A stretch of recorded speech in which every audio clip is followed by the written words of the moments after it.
Hello मित्रांनो, आपल्या YouTube चॅनलवर मी सर्वांचं हार्दिक स्वागत करत आहे। आजच्या व्हिडिओच्या माध्यमातून आपण शिक्षक भरतीची एक नवीन जाहिरात प्रसिद्ध झालेली आहे। त्या जाहिरातीमध्ये 7200 पेक्षा जास्त पदे आहेत।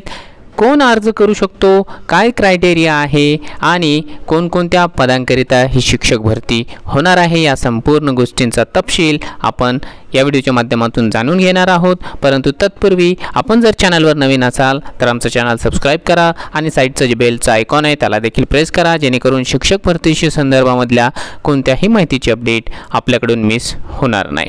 मित्रांनो, जसं की तुम्हाला स्क्रीनवरती या ठिकाणी दिसत आहे, government of NCT of Delhi याची एक महत्त्वाची शिक्षक भरतीची जाहिरात आहे। वॅकन्सीची नोटीस आहे, स्क्रीनवरती आपल्याला दिसत आहे। कोणत्याही प्रकारची जी आहे फेक न्यूज नाही आहे आणि यामध्ये जर आपण पाहिलं तर ओपनिंग डेट ऑफ ॲप्लिकेशनची आहे 25/5/2021, म्हणजे 25 मे पासून 24 जूनपर्यंत जे आहे आपल्याला ऑनलाईन या ठिकाणी अर्ज करता येणार आहे। आता जे पदं अवेलेबल आहेत त्या पदांचा संपूर्ण तपशील तुम्हाला या ठिकाणी दिसत आहे। यामध्ये ग्रॅज्युएट टीचर आहे, त्याच्यानंतर या ठिकाणी आपल्याला वेगवेगळ्या पदांकरिता वेगवेगळ्या विषयांकरिता या ठिकाणी वॅकन्सी, यांचं पे ग्रेड वगैरे साऱ्या गोष्टी या ठिकाणी दिसत आहे। आता हे संपूर्ण मी वाचून दाखवणार नाही, खाली अजून थोडंफार प्रमाणावरती डिटेल्स आहेत, त्या सगळ्या डिटेल्सविषयी मी माहिती तुम्हाला सांगणारच आहे। परंतु एक गोष्ट या ठिकाणी आपल्याला लक्षात घेण्यासाठी आहे की 7200 पेक्षा जास्त ही पदे अवेलेबल आहे आणि याविषयी आपल्याला जर का अधिक माहिती पाहायची असेल क्वालिफिकेशनच्या बाबतीमध्ये, तर या ठिकाणी तुम्हाला स्क्रीनवर दिसत असलेली जी वेबसाईट आहे त्या वेबसाईटवरती तुम्हाला या ठिकाणी एक्स्ट्राची इन्फॉर्मेशन पाहायला मिळू शकते। आता आपण पाहूया एक्झॅक्टली जे तपशील आहे, पदांचा तपशील असेल किंवा त्यासाठी जे एज्युकेशनल क्वालिफिकेशन आहे त्याचा तपशील। बघा, या ठिकाणी जर का आपण पाहिलं, आपल्याला शिक्षक हवा आहे ट्रेन ग्रॅज्युएट टीचर जे की हिंदी विषयाकरिता, तर ती पदे आहेत 551 आहेत। त्याच्यामध्ये जे हॉरिझॉन्टल रिझर्वेशन आहे तो तुम्हाला या ठिकाणी दिसत आहे आणि यासाठी जे एज्युकेशनल क्वालिफिकेशन लागणार आहे ते BA लागणार आहे। BA हिंदीमध्ये झालेला असायला पाहिजे। त्याच्यासोबतच जे आहे इक्विव्हॅलंट ओरिएंटल डिग्री असणं आवश्यक आहे। ही ऑरमध्ये आहे, एकतर हे असावं किंवा हे असावं किंवा त्याच्यानंतर हे असलं तरी चालेल। त्याच्यानंतर जे आहे आपल्याला DED किंवा BEd असेल तरी देखील या ठिकाणी चालतं आणि महत्त्वाचं म्हणजे हिंदी भाषेचा त्याला व्यवस्थितपणाने अभ्यास असला पाहिजे। हिंदी भाषा ही व्यवस्थितपणाने आपल्याला बोलता आली पाहिजे, कारण ही जी वॅकन्सी आहे ते हिंदी स्कूल्सकरिता अवेलेबल आहे। त्याच्यानंतर एक्सपिरियन्सची या ठिकाणी गरज नाही आहे किंवा या ठिकाणी डिझायरेबल देखील काहीही नाही आहे। या ठिकाणी पे स्केल दाखवलेला आहे 9300 ते 34800।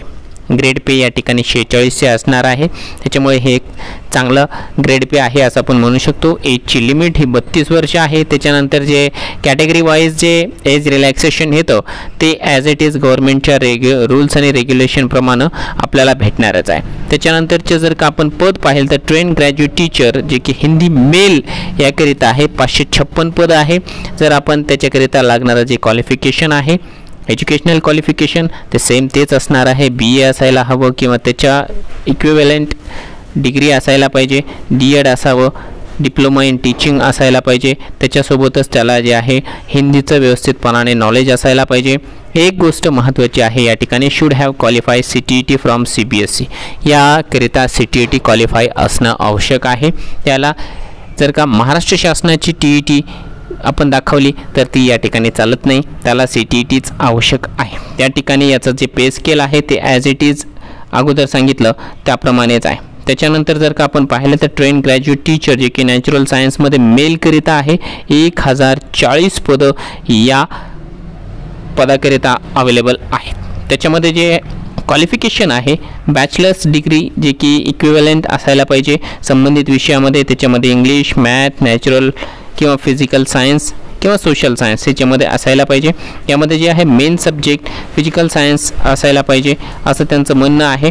त्याच्यामध्ये जे आहे physics, chemistry, bio, botany, zoology हे देखील असायला पाहिजे। त्याच्यामध्ये अजून महत्त्वाचं म्हणजे त्याला हिंदीचं नॉलेज असायला पाहिजे। CTET ही CBSEच्या सिलेबसमधून त्यानं पास केलेली असायला पाहिजे। त्याच्यानंतर पे स्केल हा ॲज इट इज अगोदरच्या पदा एवढंच या ठिकाणी असणार आहे. त्याच्यानंतर ट्रेन ग्रॅज्युएट टीचर जे की नॅचरल सायन्समध्ये फिमेलकरिता जागा आहेत 824. त्याच्यामध्ये देखील सेम टू सेम तेच एज्युकेशनल क्वालिफिकेशन लागणार आहे जे की मेलसाठी लागणार आहे.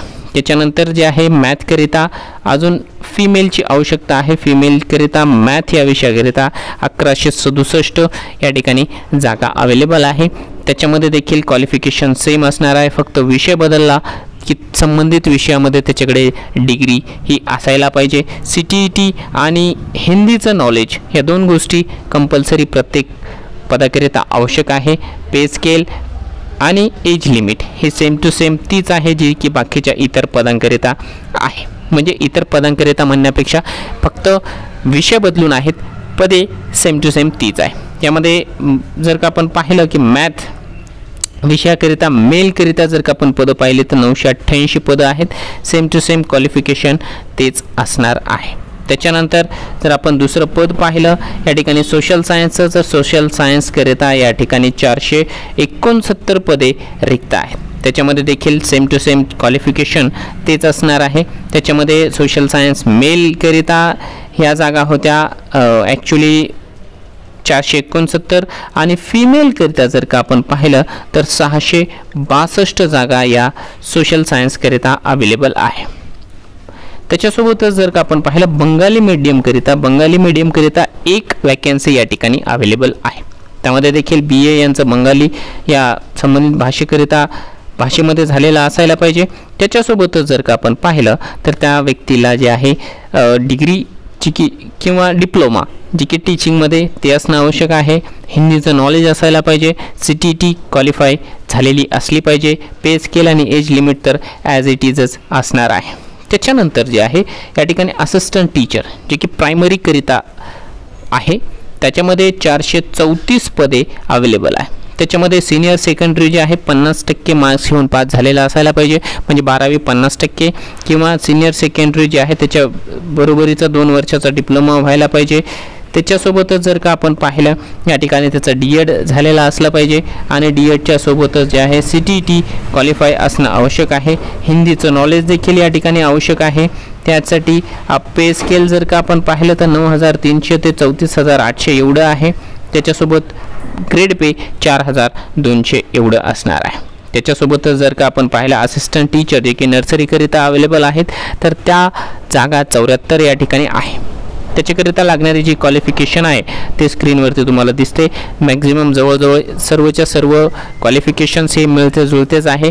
आपल्या सर्वांना त्याच्याविषयी ऑलरेडी माहिती आहेच आहे. ज्युनियर सेक्रेटरीज असिस्टंट म्हणजे LDC करिता देखील या ठिकाणी पदे अवेलेबल आहेत. 278 पदे आहेत. त्याच्यामध्ये जे क्वालिफिकेशन आहे ते तुम्ही या ठिकाणी पाहू शकता. मॅट्रिक्युलर किंवा secondary school exam from a recognised युनिव्हर्सिटीमध्ये झालेलं असलं पाहिजे आणि त्याच्याकडे जे आहे टायपिंगचं सर्टिफिकेट असायला पाहिजे 35 आणि 30. त्याच्यासोबत जर आपण पाहिलं तर पे स्केल 5,200 ते 20,200, पे ग्रेड 1900 असायला पाहिजे.